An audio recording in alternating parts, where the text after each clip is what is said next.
Thanks for joining us at the Business Growth Café, where each week we select my career in the management consulting field with working in the high-tech sector. I had this incredible opportunity to work with a visionary management guru at the time. His name was Randall Walty. He's passed. But he really believed in giving back to the community. So when I was in my early 20s, I served on the board of directors for a symphony board and also a health and human service board. And then I have a magic hand. and then also I started a nonprofit with him in the 1990s.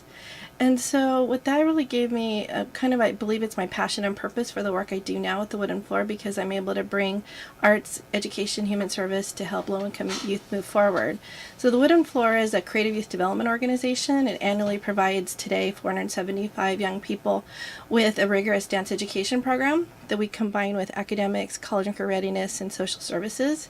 And I'm happy to say that this is our 15th year in a row in 2019 that we are on track to have 100% of our students graduate high school and immediately enroll in higher education, which is congratulations. Thank you. It's a really, to do that over 15 years and in consecutive is, we feel it's a really honor and privilege with our children who then go to become great adults. So we also have students now in college and universities all over the country. They've attended everything from Wellesley to NYU to Cornell to our local community college, which we believe is a really great pathway for many children. And so the Wooden Floor has 2 locations in Santa Ana today, 1 mile apart, so we call it a connected campus. And then we're also growing locally and nationally at the same time. We have our first national partner in Washington, D.C. called City Dance, and they're now implementing our model here under a license structure, which I'll talk about in a little bit. Oh, fantastic. That sounds wonderful. You're next. I'm next. So I feel like I grew up in the nonprofit industry. I started my nonprofit career when I was in my early 20s. I was working at Toys R Us and going to school and decided I didn't have enough to do at the time. And I took on an internship and I began working at a nonprofit that was working with at-risk kids. And I knew at that point that was definitely something I wanted to do with my career long term. The business element always spoke to me. I was really passionate about the work I was doing at Toys R Us and was in a management role there, but knew that I wanted to combine both my ability to be a business leader and my heart and do something that was really meaningful. So over the last 20 years, I've really been able to look and find my path to what I'm currently doing today. I have the great honor of being the CEO of Human Options, which is a nonprofit here in Orange County that's been around for nearly 40 years. It was founded really with the vision that no woman or child should ever be afraid in their own home.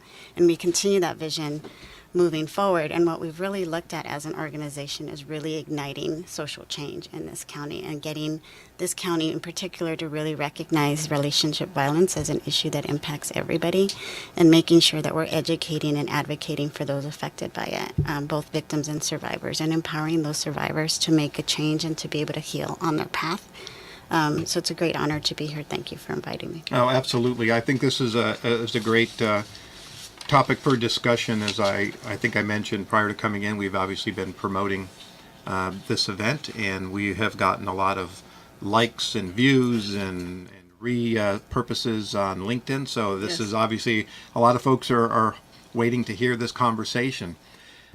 One of the things I've heard from both of you, it's really about that passion and commitment. Yes. And I think that kind of is at the heart, I would have to believe, of not only as leadership of a nonprofit, right, but those that are, under your purview and working for you, as well as people like myself that might be helping out or donors.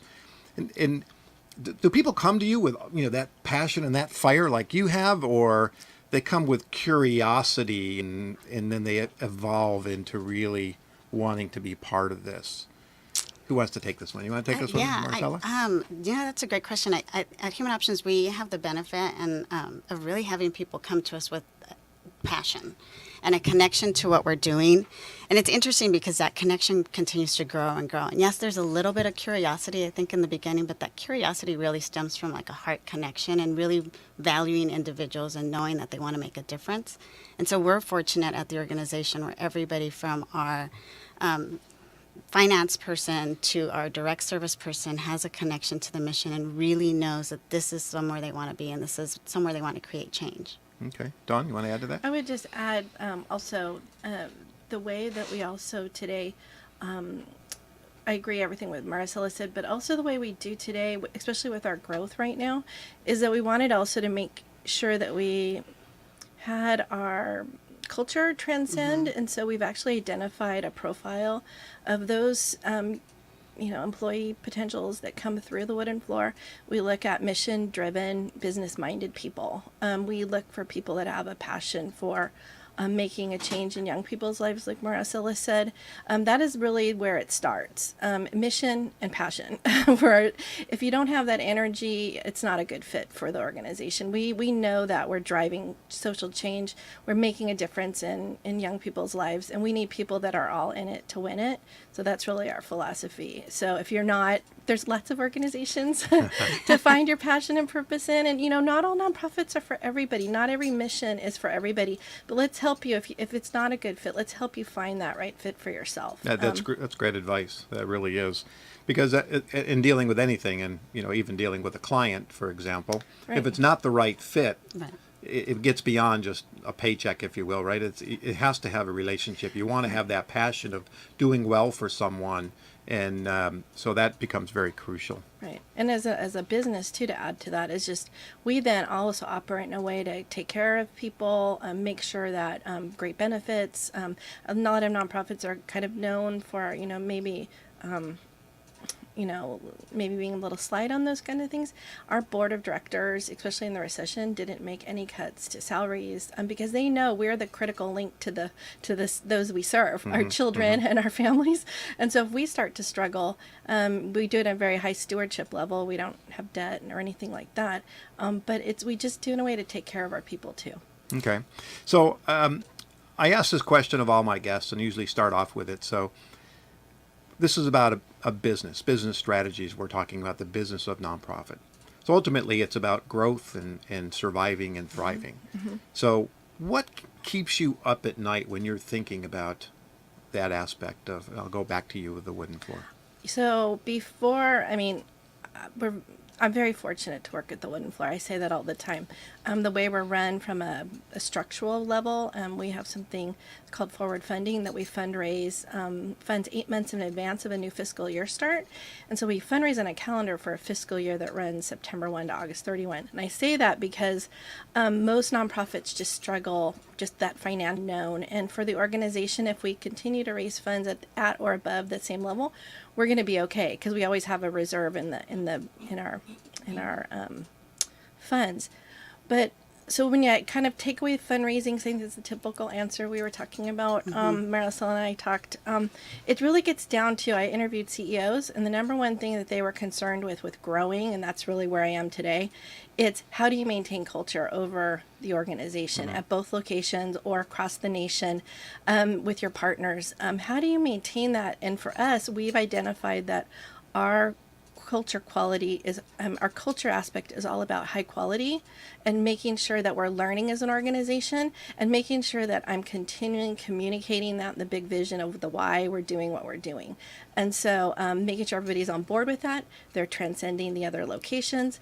They're monitoring it the way we do, course correcting, doing all those things, because once your culture slips, they normally say it eats strategy. So that's my answer. I'd say the same thing. I think for me, it's really the same in terms of culture. You have to really drive your values and really make sure that you're living out the values in the way that was set forth in the vision. And one of the things that we've really been spending time intentionally on is talking about what the values look like in our organization, not just values across from peer to peer, but values with our customer base, which is our stakeholders, both donor and our clients. Really, how are we living those values out? And asking questions about the values that maybe don't really fit or feel a little uncomfortable. Some of them are new. I mean, two of the big ones that we've been really implementing are curiosity and ingenuity, right? As an expert, I mean, we've been in the field of domestic violence and relationship violence for almost 40 years, which makes us an expert in what we do, and yet we have to enter into this with curiosity. It's a really understanding that our marketplace, whether it be our clients and our donors, need information, and if we just have the expert hat on, then we're not really learning from them. And ingenuity is now there are many more barriers to accessing services. There's barriers to getting out of abusive relationships, and And it could be housing, it could be employment, it could be a myriad of things. And so we really have to think about creative ways in which we approach this issue. And so for us, it's when you think about that takes a very special talent pool, Yes. which is critical. It's finding the right person, not just in terms of your culture, or the values, but also that has the skill set and the ability to continue to evolve, and that they're open to that. I think that's one of the things I think about all the time is like when we have key staff, how do we keep them engaged? How do we keep them motivated? And then how do we pay them what they're worth? Sure. Yeah.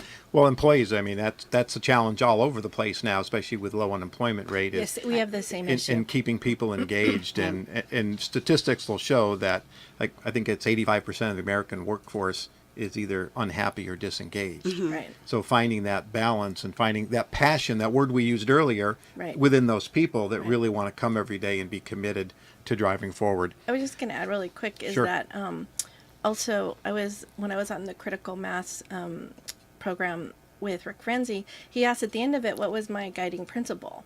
And I've taken that now throughout the whole organization. We now have codified that. And I think having your values, your guiding principles really codified, so you really lead the organization, then what happens is you scale growth, everybody just gets on board because they understand what you're all about.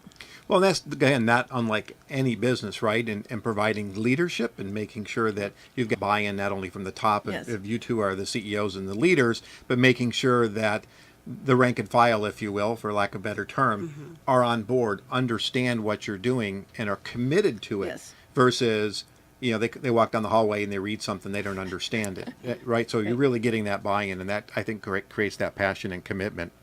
So we think about, or at least I think about, nonprofits, face the fundamental business challenge. I mean, they're nonprofits, correct?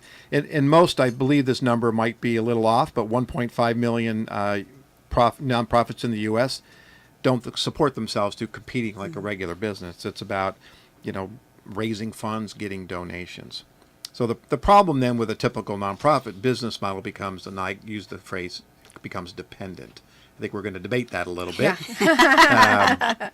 But the question then is, if you're truly a nonprofit, can you innovate? How do you innovate? How do you get away from this dependence? And you're probably going to school me in this anyway, so let's go ahead. Who wants to go first? I'll go. I'm Dawn. You're fired up, Dawn. I know you are. Well, it's just that, which I love the question. So yes, I'll just start off. We innovate. We have to innovate to stay relevant. The wooden floor has been around since 1983. Celebrating our 36th year. Every almost 5 to 10 years, you see a new phase with the wooden floor because of innovation. Today, we actually put it in design thinking, where we actually put it into practice. So it's planning, execution, piloting. We'll do a lot of piloting because we don't always have those risk dollars to go to kind of play big sometimes, but we find through piloting that we find great success that actually turn into major programs. To dependency, I think it's this fluidity of relationship that we believe that we're an extension of the supporters' passions and purpose as well. They want to give back to the community. So those who can give larger gifts, we're just so grateful. And also those who give just what they can, we're so grateful. And so, but just making sure that we're aligning our mission, our own impact that we're having, how we're communicating it to our supporters, gets them excited about helping us in more ways. And so we do look at diversification of revenue. We do look at the way we're structured on a budget basis. We have an endowment fund, and we also have planned giving, and that gives us what I call the 4 pillars of financial sustainability, that no one pillar should rock, right? And so that is a leader in a nonprofit, and we work at our craft every day, and so it gives us that confidence. Yeah. Okay, and breaks that dependency. It's the old Yes. adage, not putting all your eggs in one basket. Yes, You don't like want to be any dependent. business. Exactly. No one customer should. You'll be I have an executive coach. He said you'd be a captured vendor because if they're going to take you over, if they own 90% of you. Sure. I agree. I think maybe rather than dependency, looking at it as how you get investors, right? And how you sell the investment that they're making in society and in the future and in your mission, and how that advances. And so you constantly have to really, as you think about it from an investment perspective, it's much easier to sort of break out of that idea of, oh my gosh, it's scarcity, right? Because dependency is that scarcity piece, and you really have to think abundantly, because what we really marketing and selling is the possibility, right? At Human Options, we're selling the possibility of a violence-free life and healthy relationships. That's what we're selling because we believe we can make that possible. And then there's people that really invest in that, and they buy in and they become part of that vision for you and part of that mission. And so to talk about it in terms of dependency, I think really feeds into that idea of scarcity. Yes. We have these needs, and I agree with diversified funding, and that's all very important. And it's also very important to know that what we are doing is changing lives, right? And so really the product that we're selling is a changed life. Right. Great point. So let's continue then. If you think about, you said 40 years, 37 years you've been around. So what's been your biggest challenge? And not only your biggest challenge for both of you, but are these similar challenges that you see across the board for nonprofits? So, Maricela. Yeah, I think in the nonprofit world, specifically in at Human Options and in the field of relationship violence and domestic violence, there's this continuous swing between prevention strategies and intervention strategies. And there's investment in either prevention, because that becomes the thing that we're all focused on, or investment in intervention. And really, I think what it is really beginning to help educate that it's not one or the other, but it's both, and being able to hold both of those things. Because when you do that, then again, we're able to really look across the spectrum. We at the organization have talked about our interventions, and specifically when we talk about relationship violence or domestic violence, there's a very skewed view of what that means. It's oh my gosh, that's a shelter-based program. And so really learning how to talk about what we do beyond shelter doors, and really being able to talk about it with removing stigma. And it's a very uncomfortable topic. And so I would say a challenge is really, how do we really tell the story of our organization, tell the story of the impact that we're having, and more importantly, tell the story of victims and survivors and the change that's possible when somebody invests in them. Okay. Go on. And I would, when I thought of this question, it was really around branding and marketing. Traditionally, branding and marketing falls under what is called overhead in the nonprofit sector, and a lot of in most sectors, by the way. Well, all sectors, but in our sector, it has a label. In our sector, it's a negative. And so what we're doing constantly is, as you talked about earlier with fundraising, is how do you connect others to a growing mission to make sure that people understand that you're not the organization you were in the past. You have these big, bold visions for what you're doing today, that you're evolving as any business evolves. And so you have to invest in branding and marketing. And a lot of times you have to find creative ways to do that. So it's always tied to your mission. Just having an ad on the wooden floor out there, just our name, would do nothing for us. But if we tie it to a mission, we tie it to a story of a student, we tie it that way, and we invest in having a board also that invests in that, there's this, ripple effect from that. An ad in the Orange County Business Journal, for instance, then we're layering I saw it that, to. by the way. Oh, you did? Yeah, For our event, and then you see an article I was able to write because of that, telling our story in a different way, and then also you see then an invitation coming out, and you, as you see it, go, oh, my friends are being invited to that event. It's this layering approach that a lot of nonprofits, if they don't think through that, they normally also don't have staff who, outside of development team, who actually have marketing teams. And so those organizations like ourselves know the value of having a director of marketing, director of, we have a design now, associate, is like, that's how we're also now doing social media, like you're talking about. We were able to also make a difference there. Okay. Let's, believe it or not, we're already almost coming to an end. It's just blowing by. I wonder if we can touch and make it some short comments, but I believe, both of you have boards, I think fairly extensive boards, and so I'm very passionate about the involvement of a board, being active and not passive. So for nonprofits, how important it is for them to have a board, and more importantly, an active board to help you guys achieve your mission, or help them achieve their mission? Yeah, I think having an active board is critical. Number one is to be able to get the message out. Number two is be able to make and create those connections.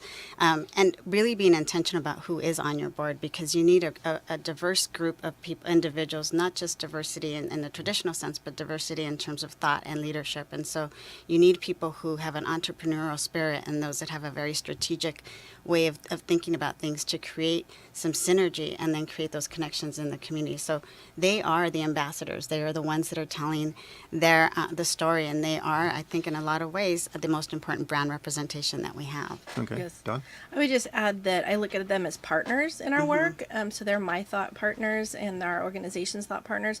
We at the Wooden Floor, I think it's different. There's different life cycles in nonprofits, and so when you're an emerging nonprofit, it's traditionally a very volunteer-driven board. They're very hands-on. But as you really evolve your organization to where we are today, we operate at an exceptional level under board governance standards, and it's really around generative thinking, advocacy, visibility, fundraising, and strategy. And so really today, that's where boards need to go. And I would encourage all board members to look at their roles really differently. Okay, well, fantastic. Well, Paul, we come to an end?